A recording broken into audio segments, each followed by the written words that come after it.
What's going on, guys? My name is Renegade. Today we're here for AQW Q&A episode 20. Today we're going to be taking a look at your questions you guys left on the last episode, as well as questions left on my Twitter or on my Discord. Links for both of those will be in the description down below. While you're down there in the description, if you guys could leave a like and subscribe, that'd be amazing. Also, leave any questions you want answered in the next episode of this. This is a bi-weekly series, so every 2 weeks I'll do another episode of this. So leave your questions in the comment section down below. Other than that, let's get into this week's episode. Our first question this week is coming from DixTZX. I don't know. I don't know how to pronounce that. It was a really bad guess at pronouncing that. Anyway, he asked, "Is Card Clasher worth it?" It's the most fun class in the game, and at the end of the day, games are for fun. So if you can find a way to have lots of fun in the game you're playing, then it's probably worth it. And so yeah, I'd definitely say Card Clasher is worth it. It's $20. The card game it's okay. I've never played it really that seriously before, but I suppose it's an alright card game. But the class itself is really good. I do like the class, I like the whole theme, I like the armor and everything that comes with it. So yeah, I'd probably say it's worth it. Okay, our second question this week is coming from Flame X, and they asked, "Do you like pie?" Now, pie, well, here's the thing. I really like pie. Like, pie is one of the best things you can have. Apple pie is my jam. Like any apple pastry is like the most amazing thing in the world. One of my favorite foods to eat is apple turnovers. If you don't know what that is, it's like pretty much just like just pastry with like diced apple filled on the inside. It's really, really nice. Oh man, pie and just apple pie and like apple pastries. Oh my god, it's so good. Our next question is coming from Angelo del Rosario, I guess. I don't know, again, it's a hard one to pronounce. They asked, "What got you into AQW and how did you start making videos on YouTube?" Or what got you into making videos on YouTube? So what got me into AQW, I think I've told the story before, but basically I was quite young. It was like year 4, like in New Zealand, your, like, I guess, school age is measured in, like, it just goes from year 0, which is when you start, to year 13 when you finish high school.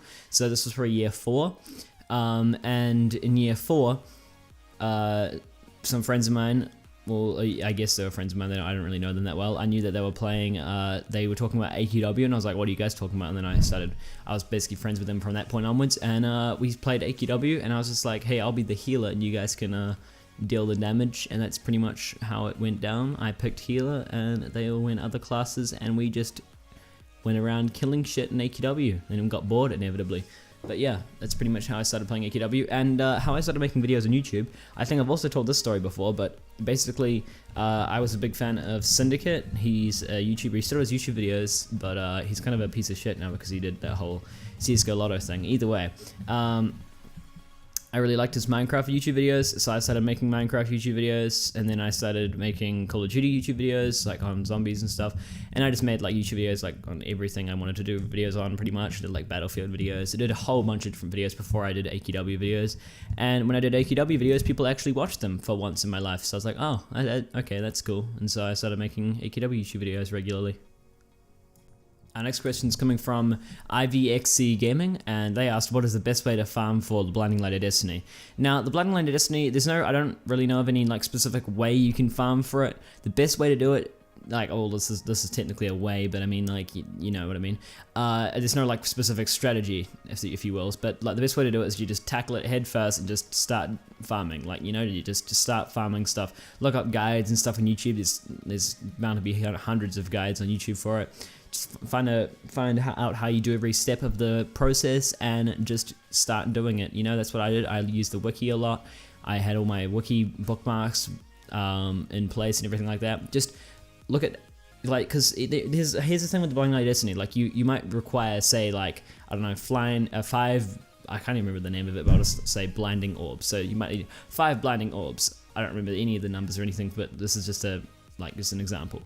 5 blinding orbs might require 1,000, I don't know, sun orbs, and then the sun orbs might require 10,000, I don't know, yeah. So you just need to keep going back and forth until you find the very first thing you require. Like, I know there's a specific item that you require, and that item can pretty much be merged into all the other items, but just farm up heaps and heaps of, I think they're called spirit orbs, I don't know. And keep farming and keep farming. You just don't never stop, never give up. That's basically the only advice I can really give you. Our next question is coming from the SystemAx, and they asked, what do you think is missing from AQW that's in other games? And this is an easy one, a complex combat system. I believe I talked about this last episode, so I won't go in depth, but what I mean is just something that makes the combat more interesting and more unique and more like variance to the way combat works. In the AQW currently, you just fight a monster, click your abilities, and inevitably win. Like, there's no challenge, there's no nothing to actually make it like interesting and unique and actually fun. So yeah, like a complex or an in-depth combat system. Next question is coming from AdrenalineX, and they asked, do you think Damon, I believe is how it's pronounced, Abyss and Abyssal Angel classes are worth 2000 ACs? So I'd say they are. I don't think Damon is worth 2000 ACs. I think if you're going to go for a class like that, then I'd probably go Blazebinder. Like, just pick the best class of its type. Damon is a farming class, and so I'd just go for the very best farming class there is, and that is Blazebinder. It's the same price, so you might as well just go for Blazebinder. And Abyssal Angel was rare, and it is rare now, so you can't get it, but if you could still get it and it would be going rare at some stage, then sure. I mean, if something's rare, then I always say, you know what, just get it. I mean, it's never going to come back, so it's just it's actually got some sort of value. You know, you can't actually technically sell it like for real money, but it's got some sort of value to you personally because no one else can have that item, or very few other people can have that item. That's just my mindset for rare items. Our final question this week is coming from Corey Plays, and they asked, what is your favorite anime and why is it Corey in the House? See, here's the thing. I am like a massive anime fan. Like, my total anime like watch time is like what? Fucking 0 minutes or something like that. It's fucking ridiculous. I've watched so much anime. And Corey in the House, mate, that's like my favorite. When I was like 5 or 6, sitting there at home watching Corey in the House, that was like, what the fuck? What was that? Anyway, Corey in the House is like my jam, dude. Corey in the House is like my jam. So why is it my jam? See, you asked, why is it Corey in the House? Why is that my favorite anime? See, here's the thing. Corey in the House is the best show, hands down, that's ever been created. Like, you could not get a better show than Corey in the House. Like, it's so unbelievably good that like Corey in the House, oh my, it's just so good.